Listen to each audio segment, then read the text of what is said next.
अस्सलाम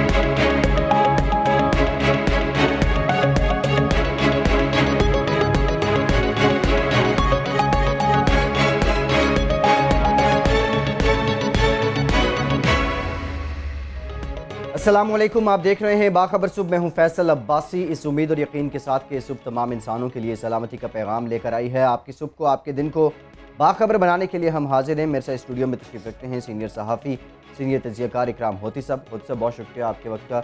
उनके साथ ही साथ तशरीफ़ फरमा हैं सीनियर कॉरेस्पॉन्डेंट 92 न्यूज़ तजियाकार सुहेल इकबाल भट्टी साहब।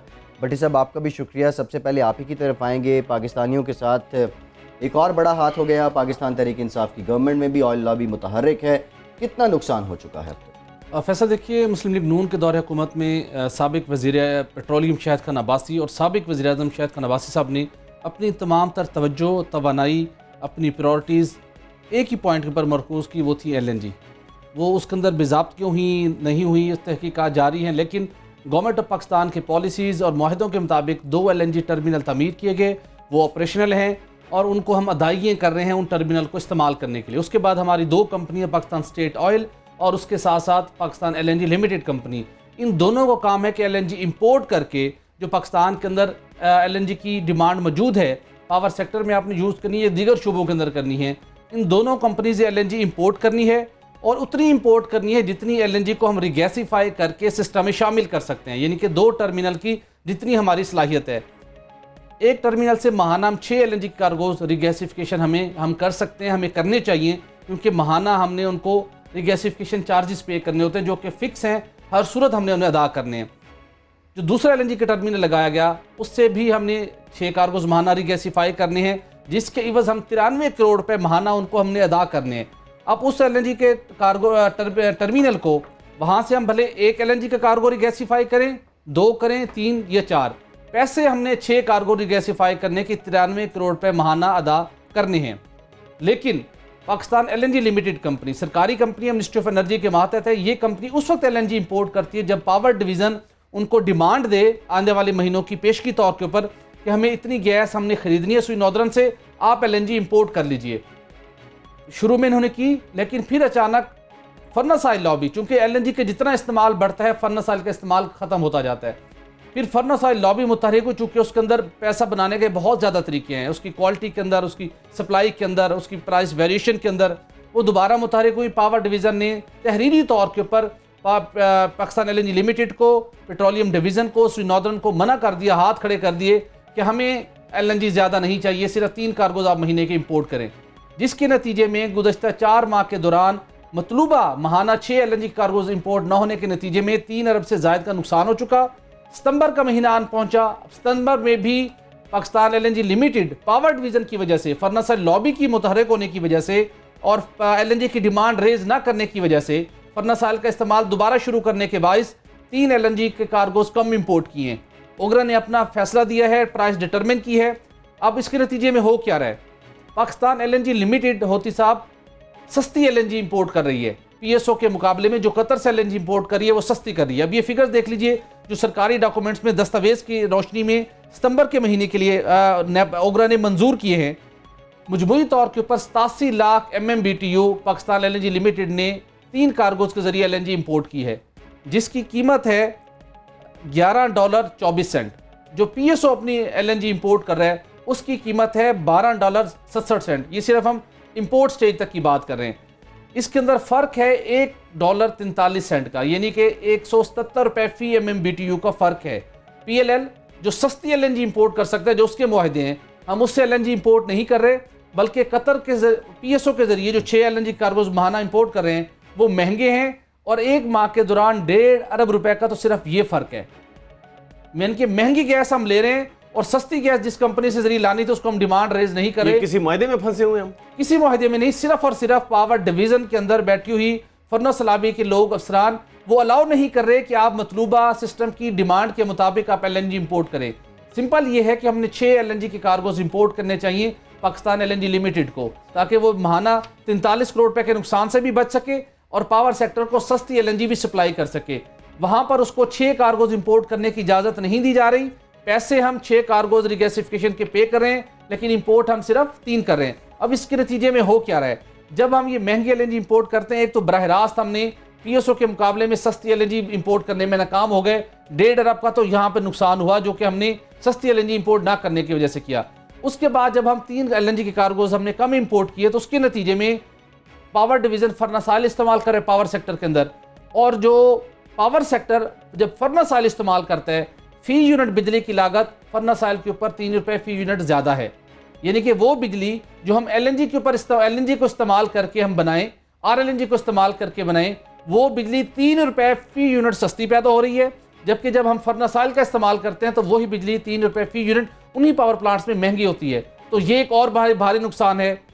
सर्कुलर डेट, बिजली के बिलों में इजाफा, महाना फ्यूल एडजस्टमेंट की मद में इजाफा, तो इनडायरेक्टली महाना 3 से 4 अरब रुपये नुकसान हो रहा है, और डायरेक्टली हम बात करें तो तकरीबन 1 से 1.5 अरब रुपये भारी नुकसान पहुंच रहे हैं सिर्फ और सिर्फ पावर डिवीजन की वजह से। और पावर डिवीजन क्यों ये फैसला नहीं करने दे रहा? इसलिए कि वहां पर फर्नेस लॉबी के इंटरेस्ट है। जब एलएनजी की इंपोर्ट बढ़ती है फर्नेस ऑयल का इस्तेमाल कम होता है। इस प्रैक्टिस को रोकना चाहिए। और जो लोग मजमूई नुकसान कितना आपने बताया?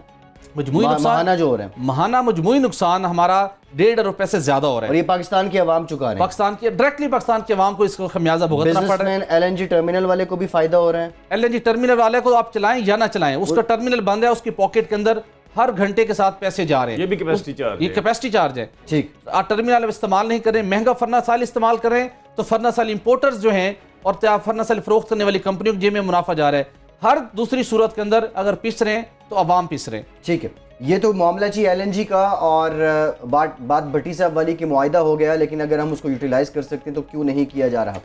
दूसरी जानिब तेल की पेट्रोलियम मसनूआत की सप्लाई का मामला, कराची से लेकर पेशावर तक इस धंधे में बहुत से उतार चढ़ाव आ रहे हैं। होती साहब, आपकी खबर ये बता रही है कि जो जहाज़ खड़े हैं उनको ऑफलोड नहीं किया जा रहा, इस ताख़ीर की वजह क्या? ये वो उनको ऑफलोड नहीं किया जा रहा और उसकी वजह से डैमेज पड़ रहे हैं। अब वो एक सवाल है कि वो डैमेज कौन पे कर रहा है। इस सवाल का जवाब जो है गवर्नमेंट दे नहीं रही, हुकूमत का कोई बंदा नहीं दे रहा कि वो डैमेज जो उनको पड़ रहा है वो तकरीबन 6 करोड़ 87 लाख डॉलर जो है ये दे चुके हैं पिछले 5 साल में। ये जो इन्होंने डैमेज दिया है ये अजाफी पैसे हैं, ये कहाँ गए? ये बिलों में उसमें पड़े, पेट्रोलियम की कीमत में पड़ गए, या ये बजट में पड़ गए महकमों के? अगर महकमों के बजट में भी पड़ गए तब भी महंगाई हो गई, यानी बजट पे असर पड़ा, आइंदा बजट ज़्यादा आएगा। अब अगर बिलों में पड़ गया डायरेक्टली तो आवाम को डायरेक्ट टीका लग गया। अब इसका जवाब कोई नहीं दे रहा कि भाई ये कैसे हुआ। लेकिन ये मसला हुआ किस तरह? मसला ये है कि वहाँ पे जहाज़ आते हैं, वो वहाँ पे एक लाइन लग जाती है, फिर दूसरी लाइन लग जाती है उनके पीछे, और तीसरी, और फिर वो खाली होने में टाइम लेते हैं। क्यों? इसलिए कि कहते हैं कि आगे स्टोरेज जो सिस्टम है हमारा वो इतना तगड़ा नहीं है कि वो जल्दी जल्दी जाके स्टोरेज हो। दूसरा, हमारा ट्रांसपोर्ट सिस्टम इतना तगड़ा नहीं है कि जल्दी जल्दी सड़कों पे टैंकर्स जो हैं वो जाएं, और हमारी पाइपलाइन में इतना जो है ऑयल, डीजल और गैसोलीन वो उसमें जा नहीं सकता। अब ये जो पूरा सिस्टम है ये क्यों इस तरह है, उसकी वजह है वो ये है कि आपने जब बिजली बना रहे थे, बिजली ज़्यादा बिजली पाकिस्तान को दे रहे थे, तो आपने ये क्यों नहीं सोचा कि हमें स्टोरेज और पाइपलाइन चाहिए पूरे मुल्क के लिए, ताकि हम जहाँ जहाँ भी बिजली के कारखाने बने हैं उनको ज़्यादा सप्लाई करने के लिए हम ये काम करें। जिस तरह बिजली ज़्यादा लाए और फीडर्स को, ट्रांसफार्मर्स को, इनको तारों को, इनको ठीक नहीं किया, उसके बगैर बिजली ले आए। ये इसी तरह है ना कि आप गाड़ी में इंजन कोई नहीं है, आपने बस बना दी है, उसमें इंजन कोई नहीं है और सवारियां बिठा दी हैं आपने, और गाड़ी चल नहीं रही। ये जो सिस्टम है अब पेट्रोलियम की मसनूआत में आ गया है, क्योंकि पेट्रोलियम की मसनूआत आ रही हैं, उन्होंने जाना है बिजली के कारखानों में, सप्लाई के लिए स्टोरेज भी चाहिए, पाइपलाइन भी चाहिए, और जो सड़कें हैं और जो ट्रक सिस्टम है वो भी चाहिए। अब ट्रक सिस्टम का देख लें कि जो टैंकर्स हैं जिनके जरिए जाना है, उसमें हमने कल एक नज़ारा देखा जी कमेटी में। ये जो मसला है पूरा स्टोरेज का, पाइपलाइन का, और ये जो सड़कों का है, ये छोड़ के सारे तकरीबन सेनेटर्स एक ही मसले में फंस गए। और वो जो आप लॉबी की बात कर रहे थे, एक लॉबी नजर आ गई सामने। वो क्या कि जनाब जो पीएसओ है, जिन टैंकर्स के जरिए ये करता है, सैकड़ों टैंकर्स के जरिए ये सप्लाई मुल्क में करता है कराची से आगे, उनको लाइन में नंबर मिलने का मसला जो है ये अब सेनेटर डिस्कस कर रहे हैं। कल मैं अपनी पूरी ज़िंदगी में मायूसी कई दफ़ा हुई है, लेकिन कल बहुत ज़्यादा मायूसी हुई कि इतना बड़ा मसला कि आपकी पूरी बिजली का सिस्टम और पेट्रोलियम का सिस्टम तबाहाल है, उसको छोड़ के आप टैंकर्स यूनियन के पीछे पड़ गए कि वो टैंकर्स यूनियन चाहती है कि वो उनके वो जो टैंकर्स हैं उनको नंबर सही तरह मिले ताकि वो वहाँ से अपना धंधा करें। उस धंधे में फंस गए सेनेटर्स, एक नहीं 4-5, और वो उस पर काफ़ी बहस हुई। मैंने उस समय टाइम नोट किया कि उधर जो सिस्टम था उस पर कितनी बात हुई और जो टैंकर्स का सिस्टम था उस पर कितनी बात हुई। तो उससे जो चीज़ सामने आई, जो मुझे पता चला कि इस टैंकर माफिया में सियासी लोग एग्जैक्टली इन्वॉल्व है। अब उन्होंने जिस काम को छोड़ा वो क्या था, इसमें इन्वॉल्व होके ये अजीब अलग तरह की स्टोरी है जो कि कल आज हम पेश कर रहे हैं। तो इस पूरे सिस्टम का नुकसान क्या हुआ? नुकसान ये हुआ कि वो तो टैंकर माफिया में फंस गए और वहाँ पे सिफारिशें करने लग पड़े और उनको धमकियाँ तक देने लग पड़े कि भाई आप अपना सिस्टम नहीं ठीक करते, ताकि ये जो टैंकर्स हैं इनको नंबर मिल सके। छोड़ क्या दिया कि डीजी जो ऑयल है वो रिस्पॉन्सिबल है और डीजी पीएसओ। अब दोनों को ये सिस्टम ठीक करने के लिए हिदायत दी जानी थी। कल कमेटी में सेनेट की पेट्रोलियम कमेटी में हिदायत मिलनी थी कि आप ये करें, आप ये करें। वो जगह पे ही रह गया। फिर ओगरा का रोल इसमें क्या है वो डिटरमिन होना था कि भाई ओगरा का इसमें क्या काम है। अगर ओगरा का नहीं है तो हम सारी जिम्मेदारी फिक्स करें डीजी ऑयल पे और डीजी पीएसओ पे, वो भी नहीं हुआ।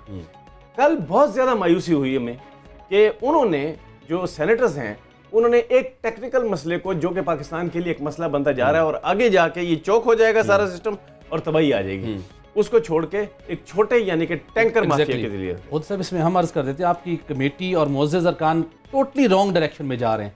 मर्ज का हल क्या है उसकी जानिब कोई जा नहीं रहा।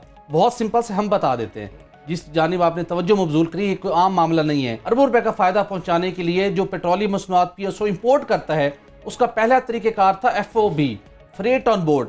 उसके जरिए जितने आप पेट्रोलियम मसनूआत पीएसओ इंपोर्ट करता था डैमरेज चार्जेस लेट होने की सूरत में नहीं पड़ते थे।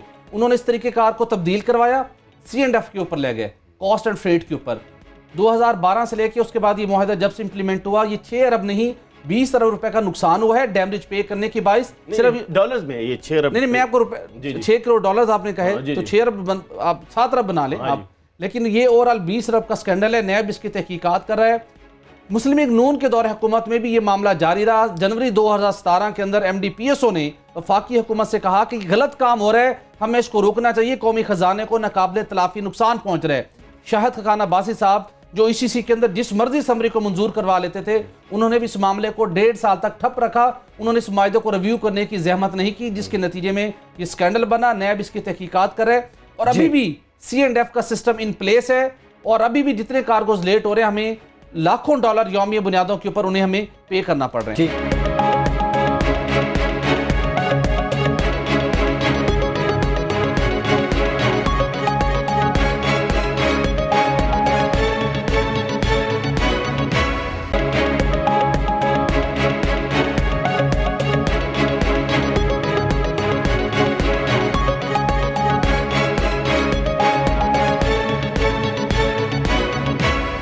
सेनेटर्स टैंकर्स के नंबर्स की बातें कर रहे हैं और दूसरी जानिब फी यूनिट 3 रुपये अगर आप बिजली की बचत कर सकते हैं उस पर कोई कान नहीं धर रहा। काजी नदीम इकबाल साहब लाहौर से हमारे साथ मौजूद हैं, उनसे हम जान लेते हैं पाकिस्तान तहरीक इंसाफ की गवर्नमेंट ने अब क्लीन पंजाब प्रोग्राम शुरू करने की मंजूरी दे दी है। काजी साहब, किन सूबों में इब्तदाई तौर पर यह प्रोग्राम लागू होगा? इस तरह पहले भी इस तरह की बहुत सी मुहिम चलाई जाती रही है माजी में हुकूमतों की जानिब से, लेकिन इसके तसलसल के लिए, इसको कायम रखने के लिए भी कोई स्ट्रेटजी है? लेकिन बासी साहब, बात यह है कि अगर हम गुज़श्ता 10-12 साल पीछे जाएं तो हमारी कदरों में जहां फ़र्क आया है वहां पे ये भी देखने में आया है कि हम लोगों ने सफाई जो कि निस्फ़े ईमान है उसको भी तवज्जो देनी नहीं ज़रूरी समझी। यही वजह है कि पंजाब के 36 अजला में से मासवा 5 बड़े शहरों के जो बाकी अजला हैं और तहसीलें हैं और नीचे देहात हैं उनका बुरा हाल है। अगर आप जनूबी पंजाब की तरफ सफ़र करें रोड के ऊपर अपनी गाड़ी पे या पब्लिक ट्रांसपोर्ट पे, तो आपको दिखाई देगा जगह जगह कूड़े के ढेर हैं, मक्खियाँ बिन बना रही हैं और लोग जो हैं वो परेशान हाल है। PTI की हुकूमत ने जब अपना चार्ज संभाला तो उसको फोकस किया है, और ये एक बड़ी अच्छी बात है कि इन्होंने कोई नया मंसूबा नहीं बनाया, इन्होंने पुराने मंसूबों को उठाया, उन मंसूबों में से अच्छी चीज़ें निकाली और एक पॉलिसी बनाई है जिसको पंजाब क्लीन प्रोग्राम का नाम दिया गया है। इब्तदाई तौर पर ये 6 अजला में शुरू करने जा रहे हैं, जो कि लोकल सतह पर ही जो पहले से मौजूद लोग हैं और पहले से मौजूद इंफ्रास्ट्रक्चर है उसके थ्रू इसको लेके आगे बढ़ेंगे। और इसका बुनियादी मकसद ये है कि सबसे पहले गली से, महल्ले से, चौराहे से, सड़क से कूड़ा उठाया जाए, उसको कहीं दूर फेंका जाए। नंबर 2, तजावज़ात का खात्मा किया जाए। ये जो बड़े बड़े बोर्ड्स हैं, जो रेडी बान है, जिन्होंने सड़कें ब्लॉक कर दी हैं, महलों का हशर कर दिया है, उनको क्लीन किया जाए। इस सवाल से PTI की हुकूमत का जो है फोकस वो महकमा बल्दियात है। महकमा बल्दियात ने जो इसकी पॉलिसी बनाई है उसके तहत वो जो बल्दियाती नुमाइंदे हैं उनको एक्टिव करेंगे। बल्दियाती नुमाइंदों के अलावा अरकान कौमी असम्बली का भी असर रसूख इस्तेमाल करेंगे। इब्तदाई तौर पर ये जो प्रोजेक्ट है वो 6 अजला में शुरू करने जा रहे हैं, जिनमें अटक है, टोबा टेक्सिंग है, साहिवाल है, चकवाल है, लोधरा है। वो उनका कहना है कि इन अजला में जब हम काम आगे बढ़ाएंगे उसकी जो होगा तजर्बा उसको मद्देनज़र रखते हुए हम इसको बाकी अजला तक भी फैलाएंगे। लेकिन सबसे अहम बात यह है जो इन्होंने प्रोग्राम तश्कील दिया है उसमें यह है कि सिर्फ ज़िला की हद तक नहीं रहेंगे, ये तहसील और देहात की सतह तक जाएंगे। माजी करीब में अगर हम झांकें तो हम देखते हैं खात्मे आला देहात साहब पंजाब प्रोग्राम शुरू हुआ, वो कहाँ गया, कितने पैसे लगे, किसने किया, वो नैब में हिस्सा है, वो नैब में चल रहा है, उसकी तहकीकात हो रही हैं। लेकिन ये जो प्रोग्राम है इसमें इजाफी पैसे नहीं लगेंगे। खुशआइन बात यह है इसमें इजाफी पैसे लगने की बजाय मौजूदा इंफ्रास्ट्रक्चर को साहब अगर इजाफी पैसे नहीं लगेंगे तो प्लान क्या है? जिन इजला के अंदर सफाई का सिलसिला शुरू किया जाएगा, किस महकमे को यूटिलाइज किया जाएगा? चूँकि शबाशी साहब ने इसी किस्म का प्रोग्राम शुरू करने के लिए वेस्ट मैनेजमेंट की कंपनियां बनाई थी, रावलपिंडी के अंदर भी कायम की गई, लाहौर में, मुल्तान में भी। क्या इस टाइप की कोई नई कंपनियां कायम की जाएंगी या मुख्तलिफ अजला की सतह के ऊपर पहले से जो सैनिटेशन के जो इदारे मौजूद हैं उनकी खिदमात लेकर सफाई का इंतज़ाम को यकीनी बनाया जाएगा? नहीं बट साहब, किया गया ये है कि जो चीफ अफसर्स हैं, जो मौजूदा सिस्टम इस वक्त बल्दियाती निज़ाम है वो घूमता है चीफ अफसर्स के थ्रू। उन्होंने चीफ अफसर्स की जो लिस्टें बनाई हैं और देखा है कि उस एक चीफ अफसर के पास नीचे UC लेवल तक कितने बंदे मौजूद हैं, कितने बंदे आते हैं, कितने बंदे, टोटल स्ट्रेंथ कितनी है, उनमें से आते कितने हैं, कितने गैर हाज़िर हैं और तनख्वाहें कितनी जा रही हैं। ये करने के बाद उन्होंने ये किया है कि वो बंदे जो ड्यूटी पे नहीं आते, सियासी असर सूखी बनाकर लोगों के घरों में काम कर रहे हैं, वो उनको वापस बुला रहे हैं। उन्होंने कहा है कि ये वर्कर जो तनख्वाह तो लेते हैं, काम नहीं करते, अब ये काम करेंगे और इनसे काम लिया जाएगा। और काम लेगा कौन? चीफ अफसर। उसकी डेली बुनियादों पर रिपोर्ट मुरतब होगी ताकि ये फैसला हो सके कि अगर जो लोग काम नहीं करेंगे उनको फ़ारग कर दिया जाएगा। मौजूदा हुकूमत जो है उसने इस पर इजाफी पैसे नहीं लगाने, क्योंकि इसके पास पैसे ही नहीं है। जो उन्होंने प्लानिंग की है वो यही है कि जो पुराने सैनिटेशन वर्कर हैं, जो इंक्रोचमेंट हटाने वाले हैं, ग्रुप्स हैं, और वो लोग जो मुख्तलिफ औकात में कंपनियाँ रजिस्टर करा के बल्दियाती इदारों में बैठे हैं, जैसे थड़ा तोड़ने वाले, तजावज़ात हटाने वाले, उनको एक्टिव किया जाएगा। और इसका सबसे पहला फोकस जनूबी पंजाब को रखा गया है। उसकी बुनियादी वजह यह है कि सरदार उस्मान बुज़दार जो हैं उनका तलब जनूबी पंजाब से है, तो उनका जी पहले सफाई का जो क्लीन पंजाब प्रोग्राम है इसको वहाँ से शुरू किया जाए। इस ज़िमन में 4 इजलास हो चुके हैं और मेरे ख्याल में मैक्सिमम 5 से 10 दिनों में इसके ऊपर काम का आगाज़ हो जाएगा और इसका बाकायदा इफ्तिताह किया जाएगा। मैं यहाँ पे ये भी बताता चलूँ कि पंजाब की हद तक अगर एक्टिव तरीन कोई वज़ीर देखा जा रहा है या चंद एक देखे जा रहे हैं, उनमें सबसे पहले नंबर अब्दुल अलीम खान है और वो इस सिलसिले में बड़े फोकस हैं। रोज़ाना की बुनियाद पर ना सिर्फ अपने सेक्रेटरी से और दीगर स्टाफ से इस हवाले से ब्रीफिंग लेते हैं, बल्कि इस हवाले से आगे उसको एक्सपेंड भी करते हैं। और ये देखने में आया है, जो कि बड़ा खुशाइंद है, कि महकमा बल्दियात पंजाब जो है उसका एक और सिस्टम है, वो है DG लोकल गवर्नमेंट, जिसके ज़रिए TMOs और चीफ अफसर्स को और लोकल सतह पर डील किया जाता है। उन्होंने DG लोकल गवर्नमेंट को और सेक्रेटरी लोकल गवर्नमेंट को भी एक्टिव किया है और उन्होंने कहा जी कि आप हमें एफिशिएंसी दिखाएंगे और डेली की बुनियादों पर रिपोर्ट देंगे, और रिपोर्ट जो होगी वो दिखावे की नहीं होगी, उसको सरप्राइज चेक किया जाएगा। और इस सिलसिले में जो सरप्राइज चेकिंग है वो मुंतखब अवामी नुमाइंदों की राय के साथ ली जाएगी। और अगर इस किस्म में किसी जगह पे कोई खला सामने आया तो जो जिम्मेदार है वो वहाँ पे नहीं रहेगा। सबसे बड़ी बात जो कही गई है, जो कि बड़ी अहम है, वो मैं बताता चलूँ। कहा गया है कि कोई पॉलिटिकल अफेयर इसमें है, इन्फ्लुएंस नहीं होगी। अगर कोई बंदा काम नहीं करता तो वो फारग है, और अगर काम करता है तो वो चलेगा। काजी नदीम इकबाल साहब, आप लाहौर से हमारे साथ मौजूद, और क्लीन पंजाब प्रोग्राम शुरू हो रहा है। उम्मीद ये करते हैं कि ये प्रोग्राम तसलसल के साथ आगे बढ़ेगा। एक ब्रेक, और ब्रेक के बाद दीगर मामलात पे बात करें।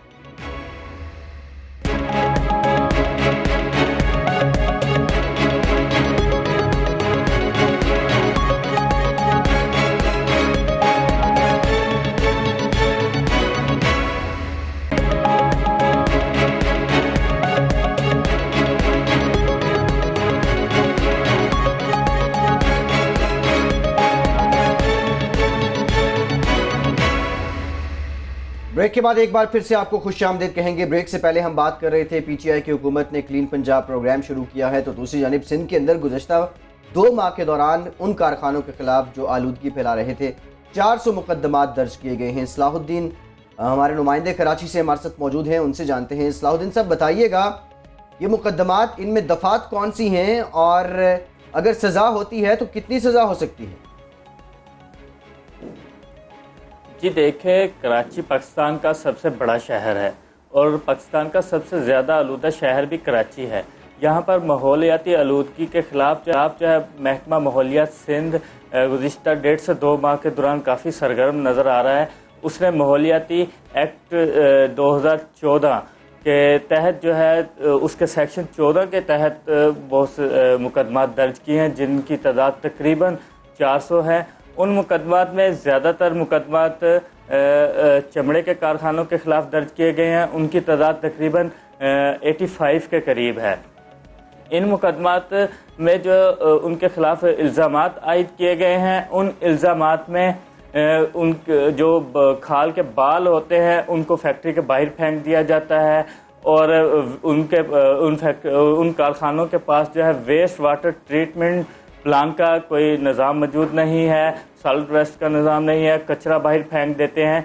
इस पर जो है वहाँ के जो मकीन हैं उनको काफ़ी शिकायत थी। उन मकीनों की जानिब से महकमा माहौलियात सिंध को शिकायत की गई। उस पर महकमा माहौलियात सिंध की टीम जो है उसने मुख्तलिफ कारखानों के सर्वे किए, जिसके बाद उनको पर्सनल हेयरिंग में बुलाया गया।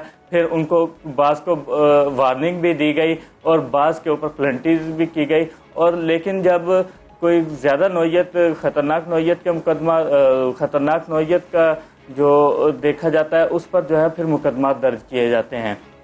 उन मुकदमात में इनके खिलाफ जो 85 मुकदमात दर्ज हुए हैं उनको जुडिशल मजिस्ट्रेट को भी भेजा गया है, इनके चलान भी तैयार करके उनको जमा कराए गए हैं।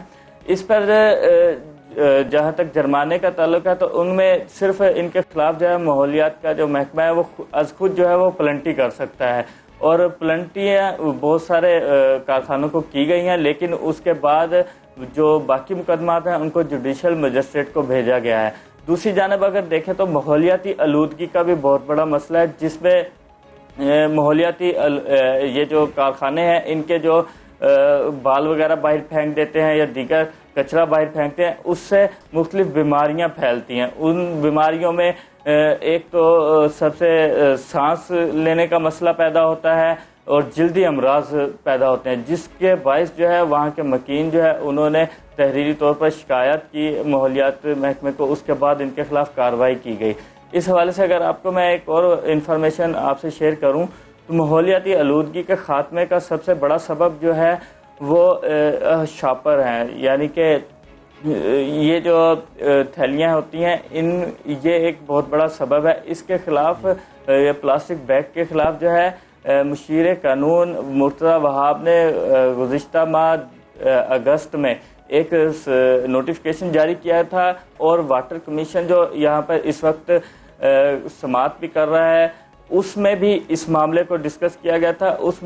उन्होंने भी जो है इन फैक्ट्रियों के खिलाफ फौरी तौर पर जो है वाटर कमीशन ने भी कहा था कि इनको हदायत जारी की जाए कि वो वेस्ट वाटर ट्रीटमेंट प्लांट जो है वो कायम करें, ताकि जो पानी, जो जहरीला पानी, केमिकल का पानी जो है वो फौरी तौर पर बाहर ना निकाला जाए, और अगर वो निकलता है तो वो वेस्ट वाटर ट्रीटमेंट प्लांट के जरिए बाहर आए, ताकि जो है वो फ़ज़ाई आलूदगी पैदा ना हो और लोगों को जो है बीमारियों से बचाया जा सके। सलाहुद्दीन, आप कराची से हमारे साथ मौजूद थे और एक और बड़ी इंटरेस्टिंग लेकिन अफसोसनाक स्टोरी है। दरखास्तें भी दी गई, उसके बाद इंटरव्यू के लिए भी बुलाया गया, वहाँ बैठ के लोगों ने इंटरव्यू भी किया और ये सब कुछ किया गया जाली नौकरियों के लिए। भट्टी साहब, सितम ज़रीफ़ी, पाकिस्तान के पार्लियामेंट हाउस के अंदर ये कुछ हुआ, दीगर डिटेल्स दीजिएगा, लेकिन जो लोग मुलव्वस हैं ये इतने बड़े फनकार हैं कौन?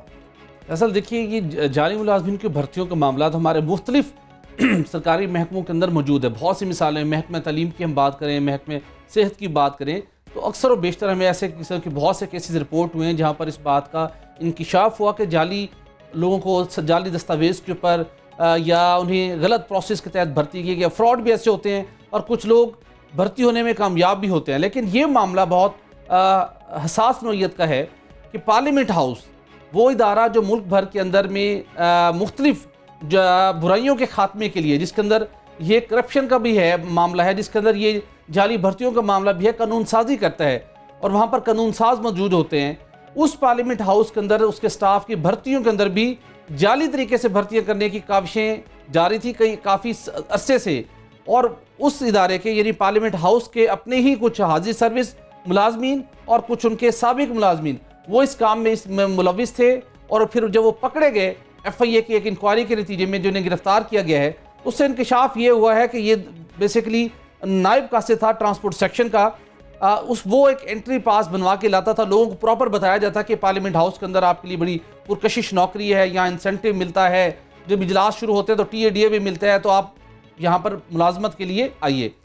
वहाँ पर लोग पहुँचे, चूँकि जाहिर सी बात है जब पार्लियामेंट हाउस के अंदर मौजूद किसी ओहदे पर विराजमान मुलाजिम किसी को अगर गाइड करता है, उसके पास पहुँचता है, उसके अंदर फिर पार्लियामेंट हाउस के अंदर उसका इंटरव्यू कंडक्ट करवाया जाता था, तो उसे यकीनी तौर पर हो जाता है कि यकीनी तौर के पर ये लोग एक प्रोसेस चल रहा है जिसके तहत नौकरी होनी है, तो मेरी नौकरी हो जाएगी। और इस काम के वजह पैसे वसूल किए जाते थे। इतलात ये मिली है FIA को, जिन्होंने इनिशियल इंक्वायरी की, तकरीबन 14 अफराद से 60 लाख रुपए बटोरे गए पार्लियामेंट हाउस में नौकरी देने के नाम के ऊपर। और इस चीज़ को इंश्योर करने के लिए कि कामयाब तरीके के साथ लोगों के जेबों से पैसे निकलवाए जाएँ, प्रॉपर एक प्रोसीजर होता था, उनकी एंट्री होती थी, सिक्योरिटी पास बनता था, वहाँ पर इंटरव्यू होता था और ट्रांसपोर्ट सेक्शन का अफसर ही एक वहाँ पर उनका नायब कासिद उनके इंटरव्यू कंडक्ट करता था, जिसके बाद लोगों को झांसा देकर उनसे पैसे वसूल कर लिए जाते थे और उसके बाद वो फिर लोग मुंतज़िर रहते थे कि कब उन्हें कन्फर्मेशन का या ऑफर लेटर आएगा, जो कि बाद में नहीं आता था। इसी तरह 31 मरतबा मुख्तलिफ अफराद के जाली इंटरव्यू करवाए गए पार्लियामेंट हाउस के अहाते में, उन दफ्तर में। उसके बाद जब ये सारा मामला हो रहा था, हैरान कुन तौर के ऊपर पार्लियामेंट हाउस की अपना एक सिक्योरिटी स्टाफ है, अपना एक सिक्योरिटी का सिस्टम है, उन्हें भी नहीं पता चल सका, यकीनी तौर पे उनके इल्म में होगा, ये हो नहीं सकता उनके इल्म में नहीं हो कि यहाँ पे कितने अरसे से ये काम चल रहा है। उसके बाद वहाँ पर स्पेशल ब्रांच पुलिस के वो डिप्लॉय होती है 24 आवर, उन्हें भी नहीं पता चला कि कौन से रेलिवेंट लोग हैं जिनके पास सिक्योरिटी पास बन के वो पार्लियामेंट हाउस के अहाते में आ रहे हैं, यहाँ इंटरव्यूज़ के प्रोसेस हो रहे हैं। और जब FIA ने रेड किया, यहाँ से कुछ उनको इन मुल्ज़मान से रकम भी बरामद हुई और पूरा उन्होंने वो रिकॉर्ड भी उनसे हासिल कर लिया जिसके तहत ये सिलसिला जारी था। गिरफ्तारी कर ली गई है। उसके साथ साथ अब FIA CCTV फुटेज हासिल कर रहे हैं पार्लियामेंट हाउस की, ताकि पता चल सके किस तरीके के साथ ये नेटवर्क काम करता था, कौन कौन लोग इनकी मावनत करते थे और जो पार्लियामेंट हाउस का सिक्योरिटी डिपार्टमेंट है उनका क्या किरदार था, उन्होंने आंखें क्यों बंद किए रखी, उन्होंने कोई एक्शन क्यों नहीं लिया जब इतने अरसे से ये सिलसिला चल रहा था। और बेशुमार लोग अल्टीमेटली, कुछ लोगों ने शिकायत जाके की FIA को कि उन्हें किस तरीके के साथ कन्विंस करके पार्लियामेंट हाउस ले जाया जाता है और नौकरियां देने के नाम के ऊपर जाली एक प्रोसेस के तहत प्रोसेस किया जाता है पूरा। अब इनको गिरफ्तार कर लिया, अब देखते हैं कि और किसका नाम आता है जो इस काम में मुलविस था। और उसके बाद FIA माजी की अपनी रवायत के बरक्स किस तरीके के साथ, शफाफ तरीके के साथ ऐसे अनासर की सरकोबी के लिए अपना किरदार अदा करती है। एक तो ये मामला था। इसी तरह एक दूसरा मामला था जो हमने गुज़श्ता हफ्ते प्रोग्राम में टेकअप किया था फैसल साहब जी, अमजद अली अवान साहब, चीफ एग्जीक्यूटिव ऑफिसर मुतबादल तवानाई तरक्याती बोर्ड, जिन्हें फवाद नफाज साहब ने खिलाफ कानून उनकी तकर्री में ताहुक्म सानी उनकी तौसीक करवाई। उनके बहुत से मामला, शिकायत रिपोर्ट हुई हैं, हमें कुछ दस्तावेज मसूल हुई हैं, वो तो हम अलग बात करेंगे उनके ऊपर आने वाले दिनों के अंदर कि किस तरीके के साथ उनकी तकर्री हुई, तकर्री के बाद फिर ताहुक्म सानी तौसी हुई, किस तरीके के साथ खिलाफ कानून वो गाड़ियों का इस्तेमाल करते रहे। वजारत पानी और बिजली जो साबका थी और अब पावर डिवीज़न है, वहाँ पर किस तरीके के साथ इनकी गाड़ियाँ गलत तरीके से इस्तेमाल हो रही हैं, ये हम अलग तफसील बताएंगे। ये साहब जो खिलाफ कानून तमाम काम कर रहे थे, जो इन्हें हदायत दी गई, जिस शख्स ने इनकी हदायत मानने से इनकार किया, डिप्टी डायरेक्टर सलमान मलिक, उसको इन्होंने खिलाफ ज़ाब्ता नौकरी से बरतरफ कर दिया। इस बुनियाद के ऊपर कि सलमान मलिक ने उनके खिलाफ FIA में दस्तावेज़ पेश की थी, सबूत पेश किए थे, और उसके बाद ये वाज़े तौर के ऊपर था कि अगर आपको डिसिप्लिनरी एक्शन लेने भी जा रहे हैं तो आप कॉम्पिटेंट अथॉरिटी अब नहीं है, इसलिए कि एक ऑफिसर आपके खिलाफ शिकायत कुनंदा बन चुका है, कंप्लेनेंट है। अगर उसका कोई मिसकंडक्ट है तो फिर कोई और फॉरम उसकी इंक्वायरी करके उसको बरतरफ कर सकता है, उसका सजा सुना सकता है। उन्होंने अपने इख्तियार से तजावुज़ किया, जिसके बाद इस्लामाबाद हाई कोर्ट में इस मामले को चैलेंज किया गया। इस्लामाबाद हाई कोर्ट ने 1 हफ्ते के अंदर पावर डिवीज़न और उसके साथ साथ चीफ एग्जीक्यूटिव ऑफिसर मुतबादल तवानाई तरक्याती बोर्ड से जवाब तलब कर लिया है कि किस तरीके के साथ खिलाफ ज़ाब्ता आप एक अफसर को बरतरफ कर सकते हैं। आने वाले दिनों के अंदर हम बताएंगे कि मुतबादल तवानाई तरक्याती बोर्ड का कितना अहम किरदार था पाकिस्तान के अंदर तवानाई बहरान के खात्मे में, सस्ती बिजली की पैदावार की फ़रोग में और मुतबादल तवानाई को तरक्की देने के अंदर। लेकिन एक खिलाफ ज़ाब्ता गैर मुतल्लका शख्स की तकर्री से इस इदारे को किस कदर नाकाबिले तलाफी नुकसान पहुंचा। भट्टी साहब, अगर ये अमजद अली साहब काम कर रहे होते तो सेनेट के अंदर ऑयल टैंकर्स के नंबर्स ना लगाए जा रहे। एग्जैक्टली।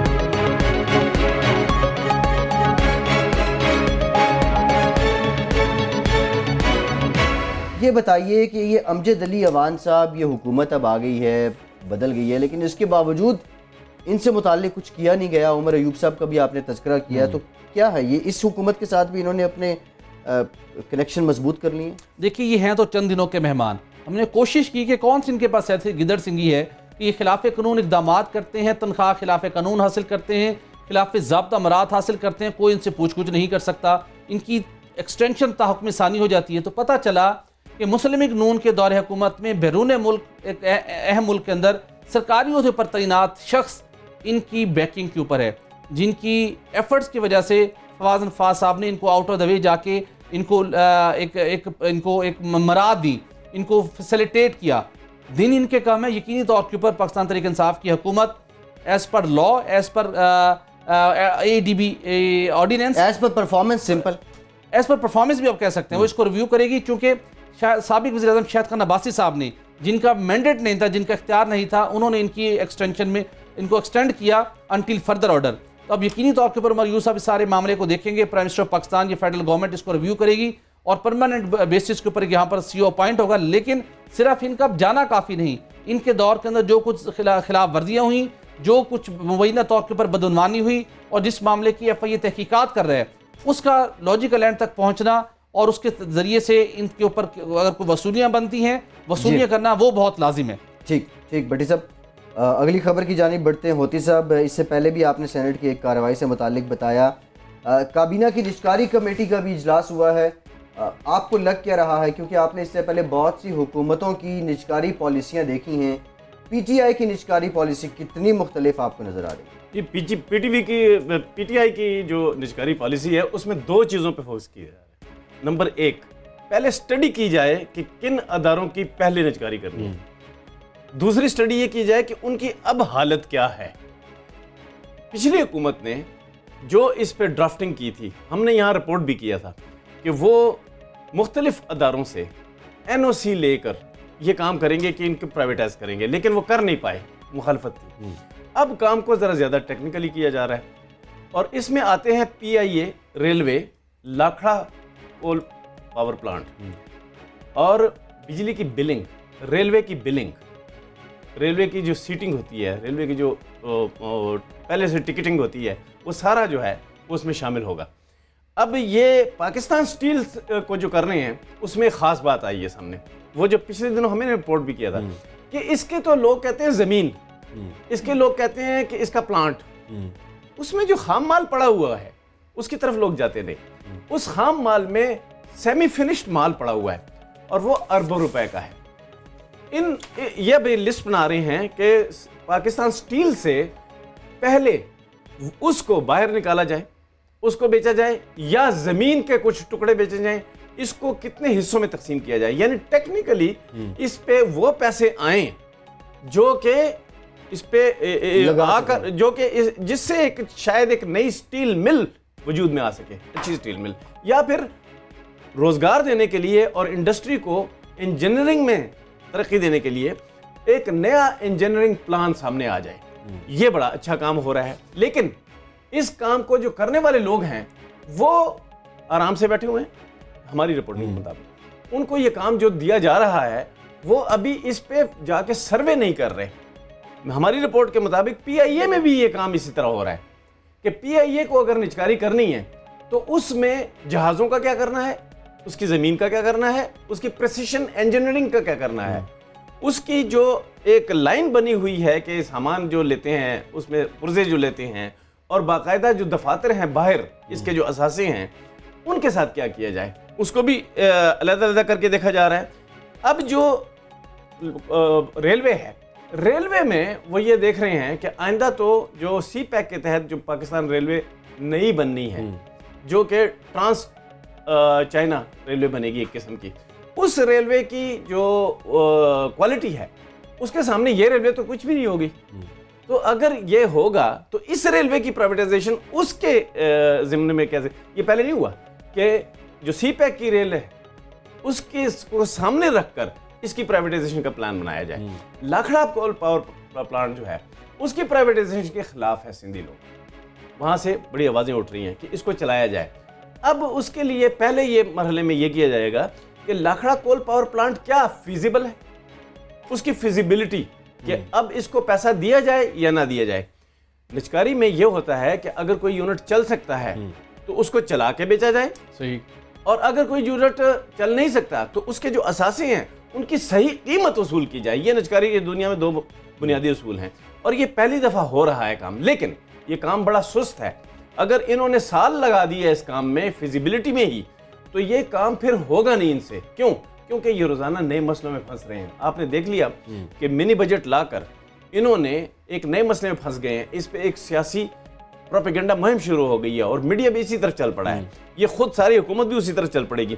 इनको ये प्राइवेटाइजेशन प्लान जो है इसकी पहले टोटल वैल्यू लगानी पड़ेगी कि ये चारों जो एरियाज हैं इसकी टोटल वैल्यू जो है निजकारी में कितनी मिलेगी, इसको सही तरह चला के टोटल वैल्यू कितनी मिलेगी, उस पर जो काम कर रहे हैं ये, उसके लिए जो एक्सपर्ट्स की कमेटी ये बनाने जा रहे हैं, उस एक्सपर्ट की कमेटी की चुनाव जो है वो सही लोगों में होना चाहिए। भट्टी साहब, आपको भी पता है कि पाकिस्तान में निजकारी के एक्सपर्ट्स नहीं है। निजकारी के जो एक्सपर्ट्स नहीं हैं तो इसका मतलब ये हुआ कि पिछली गवर्नमेंट्स में जो ब्यूरोक्रेट्स और जो सियासतदान इस पे काम करते रहे हैं उन्होंने काफ़ी काम किया है। इनको एक चीज़ हटानी चाहिए, वो ये कि सियासी दुश्मनी नहीं करनी चाहिए। जिसको पता है हिस्ट्री हर एक चीज़ की, उनको सेनेटर्स को, एमएनएस को, पुराने जो अब नहीं भी हैं सेनेटर्स और एमएनए जो वजीर रहे हैं, उनको बुला के उनसे एक्सपर्ट कमेटी बनाने के लिए मशवरा करना चाहिए। और अगर ये कर लिया उन्होंने तो ये बहुत अच्छी एक ट्रांजिशन होगी from bad governance to good governance. अच्छा, एग्जैक्टली। होती सब 1100 अरब रुपए तकरीबन ये जो कौमी कंपनियां हैं इनका नुकसान हो चुका है 2013 से लेकर 2018 तक। इस वक्त 1100 अरब रुपए नुकसान पे हैं। लेकिन हुकूमतें जब अपोजिशन में होती हैं, जब सियासी जमातें, तो वो निजकारी के ख़िलाफ़ होती हैं। जब हुकूमत में आती हैं तो वो निजकारी करना चाह रही होती हैं। लेकिन हमने देखा कि पीपल्स पार्टी और नून लीग की गवर्नमेंट स्टील मिल हो जाए, पीआईए हो जाए, ना इनकी रे इंजीनियरिंग कर सकी ना निजकारी कर सकी। आप टाइम की बात कर रहे थे, पीटीआई के लिए कितना इंपॉर्टेंट है कि अगर वो उन्होंने पॉइंट आउट करते हैं इन इदारों को करना है, उनकी एग्जीक्यूशन क्या आसान काम होगा? देखिए जी, आप तो 1100 अरब रुपए कह रहे हैं ना, ये 1100 अरब रुपए नहीं है। इनको जो हर साल पैसे देने पड़ रहे हैं, उसके अलावा इसकी जो वैल्यू है वो डिप्लीट हो रही है। वो बहुत ज़्यादा वैल्यू है, वो तकरीबन कोई समझ लें आप कोई 6000 अरब रुपए की वैल्यू है। 6000 अरब रुपया, आप उस पर 2000 अरब लगा के 4000 अरब वसूल कर लें। ये है बेसिक फार्मूला कि आप उस पर 2000 अरब रुपए लगा के एक पे काम करके 4000 अरब रुपए वसूल कर लें। 4000 अरब रुपए टोटल पाकिस्तान का फेडरल रेवेन्यू है। वो अगर एक टीका लग जाए इस मैशत को तो बहुत बड़ा काम हो सकता है। लेकिन इनको चलना चाहिए इस तरह कि वो जो पहले होता था ना कि अपोजिशन होती थी कि निजकारी नहीं करनी, और जो हुकूमत थी वो निजकारी का प्लान बना रही होती। आपको ये हैरानी की बात मैं बताऊं कि जब इमरान खान निजकारी की अपोजिशन कर रहे थे तो उस वक्त जो निजकारी के लिए काम हो रहा था वो बहुत टेक्निकल था, और मैं उसके साथ साथ था, मैं उनसे वॉच रखे हुए था। बहुत ज़बरदस्त काम हो चुका है, उस काम को सिर्फ अब सही तरीके से करना है, कंटिन्यूटी करनी है। कंटिन्यूटी करनी है। गुज़श्ता दवार में मुनाफा बख्श यूनिट्स की निजकारी की गई, ये कोई बड़ी रॉकेट साइंस नहीं थी। अब जो यूनिट्स खसारे में चल रहे हैं उनका अगर निजकारी डायरेक्ट करते भी हैं तो बहुत घाटे का सौदा करना पड़ेगा। क्या इन यूनिट्स को बेहतर बना के पब्लिक प्राइवेट पार्टनरशिप में मूड में नहीं चलाया जा सकता? नहीं, इन गवर्नमेंट को अब एक काम करना चाहिए कि अपने असासे जो हैं वो असासे उन सेक्टर्स में जिसमें हाथ डाल के गवर्नमेंट ने नुकसान उठाया उनको भेज। होती साहब, प्रोग्राम का वक्त खत्म हो गया, बहुत शुक्रिया इकराम होती साहब, सोहेल इकबाल भट्टी साहब, आपका आज के प्रोग्राम से इतना ही। फैसल अब्बासी को इजाज़त दीजिए।